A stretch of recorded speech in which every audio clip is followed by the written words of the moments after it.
What's up guys, G5 Cosmos here, bringing you yet another weekly review, this time number 5. This is actually going to be the last weekly review I'm going to be doing for a while, just to give you guys a quick update on the channel in general. I'm going to be trying to focus more on just the tech guides and strategy guides that I think the channel is more known for.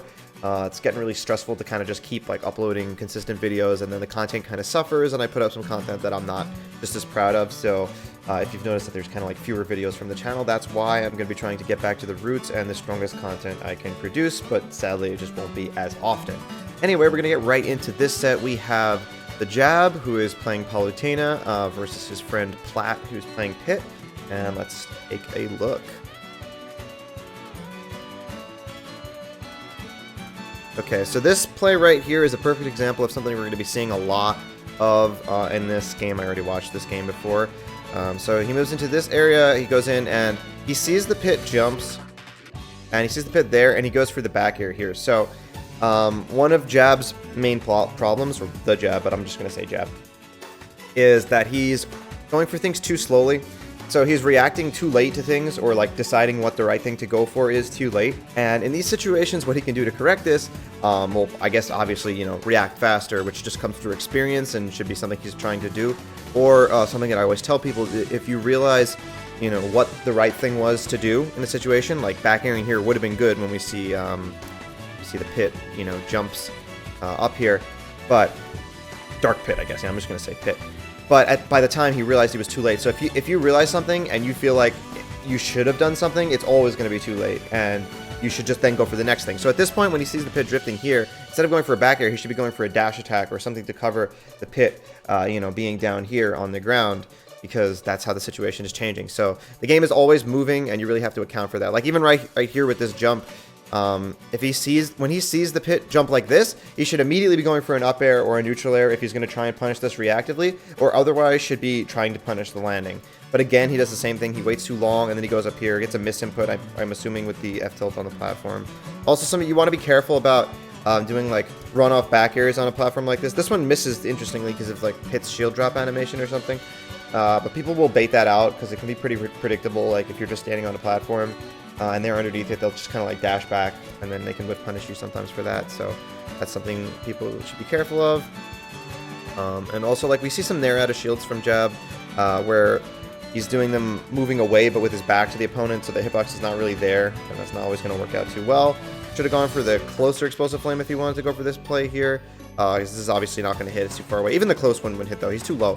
At this point, you should be either like looking for a down tilt to ledge trap, which he does, but too late, or going for a different kind of play. Same thing here, even with this follow-up. Like, he's reacting too late to the DI. He has a true up air here for the DI, I'm pretty sure, but then he realizes it's too late, and same thing pretty much that we've been seeing. This too, so you notice that he jumps here, he sees the pit when the pit's over here, and then or like right here, I guess, and then see, in these situations, you always have to, even if you're not reacting, you have to be like, the game's constantly moving. So, like, if I'm jumping here as Palutena, I'm like waiting for the pit to like roll or drop shield and whiff something. Like, I'm probably gonna like dip down close to where his shield is and then like jump back, for example. Or forget what I would do, but you know, this is like what an experienced player would do, or like, you know, like what top players would do in the situation. And then like at this point, he can even react to the roll. Like, you see how high he is when the roll happens, and then he can go for a back air instead. But he's deciding too early to go for this fair, and it's gonna get him punished in that situation right there. Little tiny thing here, I wanted to make a video about this at some point. He actually gets it, but not at the same time. If somebody goes for an edge guard like this, where they're dropping down and they miss you, I don't see anybody do this, but I do this all the time. It's very consistent in these situations, very specific situations. Aim towards the character that tried to edge guard you and mash jump, and you'll footstool them. And I mean, this is dark pit, so he'll probably live, but like 90% of characters will die right there. Like, he gets the footstool there, but that's not what I'm talking about. I'm talking about like really low. Another issue we see from Jab is that he's always going for these. This is also, well, this is kind of the same thing right here. How he goes for this. This aerial off the platform, like, is just really telegraphed, like really predictable. The pit's already running away. He can dash back in and whip punish it. He doesn't do it in time. He could have gone for a grab there. It would have worked, but it wouldn't have been a true punish. And the other thing I was going to say is that we see Jab goes for a lot of forward tilts in the ledge trap. That should be saved as more of like a mix-up, kind of, if sometimes a kill percent it can take a stock away. But generally Palu has better ways to cover the ledge. You can use Nair, just space back airs, space fares, look for grab on neutral getup like every character does, you know, stuff like that.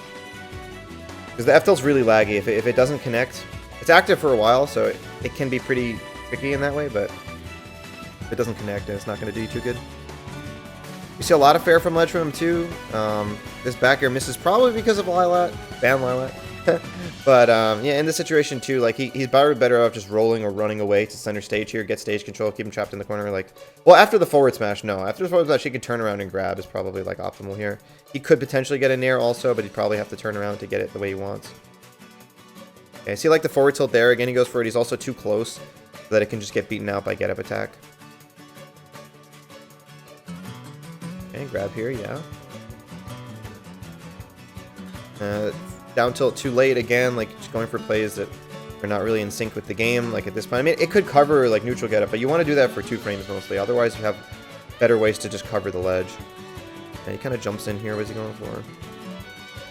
Yeah, just again probably not reacting. Like he could jump away if he sees the pit running in, so that way he doesn't just force himself into this spot or go for a short hop in the first place. And yeah, just kind of jumps right by the ledge. You know, you can go a lot deeper before up being with Palu, so that way you don't have to put yourself in that situation. Or if you want to jump there, like go for an up air if you think someone's going to try and contest you. No reason to take that kind of risk though, when you can just go low. Bad reaction with the grab there as well. Yeah, and see what I'm saying? Those nairs are not going to work out. Also the forward tilt after the nair. Forward tilt is pretty bad for Palutena. It's like niche kind of option. You don't really want to. It's best saved for him as a mix-up and in ledge situations, but even then, not too often. Yes, the pit is also shielding pretty often after hitting Jab's shield, so he can go for a lot more turnaround grabs.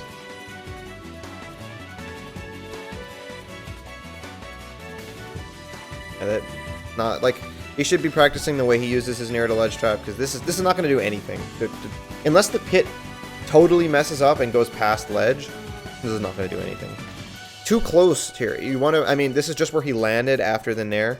So I understand why he was like in this, but when you're going for this, like this might be able to hit. I don't even really know exactly where the hitbox is, but you want to be standing a lot further away when you're going to go for that. The forward tilt again. That barely misses.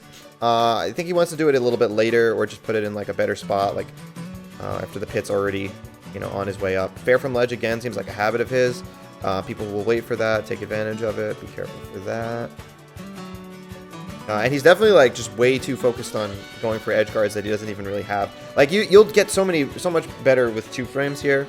You know, backer, like it could take the stock, but it's tough to like put it in the right place, and then you're off stage, you give up. And then this, I don't know why he does this. Obviously this is bad, but just to like fill in on what you could do with this. If you see somebody charging like this, for one thing, you should always be looking at your opponent's character, because you can miss stuff like this if you're not. I'm not sure what he's doing in this situation, but if you see it's something like this, just stay on the ledge. Like you might be able to ledge jump over them and then back air them. You know, that's not worth the risk, because this smash attack does not hit ledge. So you can hold on to the ledge for an eternity.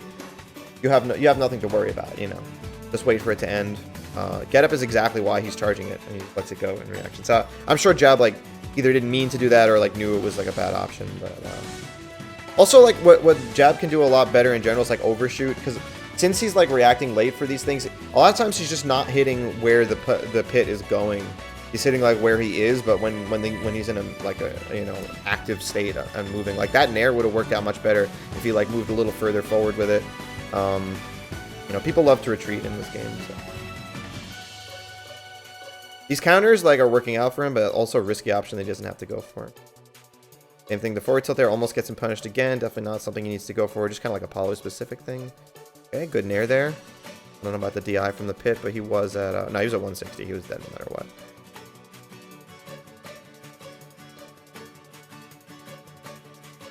So just like reacting and spacing better, like in terms of exactly what's going on in general is what will help Jab so much. Like I think he may not be looking at his opponent's character, but I can't be sure. Because like right here, you can see the pit's under him. He should be going for a back air. Like there are just a lot of things that can create these issues. Like it could be reacting, it could be not looking at your opponent's character. It also could be deciding too early. Like I said before, you react to where your opponent is at some point in time, but then by the time that you actually do something, they're already in a different spot. So that's the kind of thing you really want to be careful of. And a lot of times you'll see this is what top players do that's kind of subtle, is when they're looking to space, like landing down with a forward air or whatever, You know, they'll just be hovering around the person, waiting for the person to throw out something like some whiff or defensive option that's reactable that they can capitalize before they actually commit to something. Like this full hop nair, like he's got to get better with his nairs out of shield too, because for one thing, like the full hop is never going to hit here unless the pit jumps. Plus, like I said, he has his back to him, and the pit can just roll away here and get an easy whiff punish on this in general from this position, because he's like not facing him and moving right into him, and the pit almost does, but he reacts a little bit late. And see the fair from ledge again. There, the pit does exactly what I was talking about. Just wait, he can get a forward smash on that too. Okay, this, I think he actually has a kill with the wind box here, but, you know, whatever. Still gets a punish with the fair. Again, way too late on the down tilt. You really want to be doing that to try and catch 2 frames and kind of nothing else. He doesn't really know what he's doing with his shield here. Like, goes for the forward tilt, but it's not even going to connect. Like, you know, you definitely just stop forward tilting altogether if you're jab. If you have like a habit of Paulo forward tilting, just don't do the move. It's just a bad move. Like, there are times when you should use it, but it's a habit. Get rid of it, you know. Stop using it altogether. And then he kind of just lets go of shield there. He may have tried to roll, but... Okay, here again, turnaround grab will work out better, because you see, if you're not facing somebody, the nair out of shield is really not effective. If you get a cross up sometimes, but... See how, like, it doesn't hit him until the very end, and then he gets punished for it. Okay, he actually had a grab after that roll, but not a bad roll.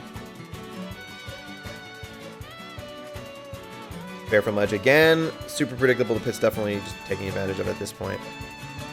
Here again, like, this is a thing that people have a habit of too, is they'll like put up their shield but then not commit to it. Like, he puts his shield up here, and then I want to see if we can see what he does, because like I could understand if he spot dodged thinking that he was going to get grabbed, but we can't even tell. There's like a frame, unless you know that he gets hit the frame that he drops shield. So just like once you commit to shield, you kind of have to use it. Like, sometimes you have to take a grab, unless you're really confident that they're going to grab. You know, once you put up the shield. Even in this situation, like, there's nothing really wrong with this back air, but to just give some insight, I mean, he already double jumped, but like, he doesn't have time to get in for the punish here, right? So instead, he can just land and then like dash away, and maybe the pit will go for a back air out of shield, just thinking that his shield was hit, and then the Paulo could forward smash him or, you know, get whatever punish. That's a really common thing that people will do. People get into habits of like back airing out of shield.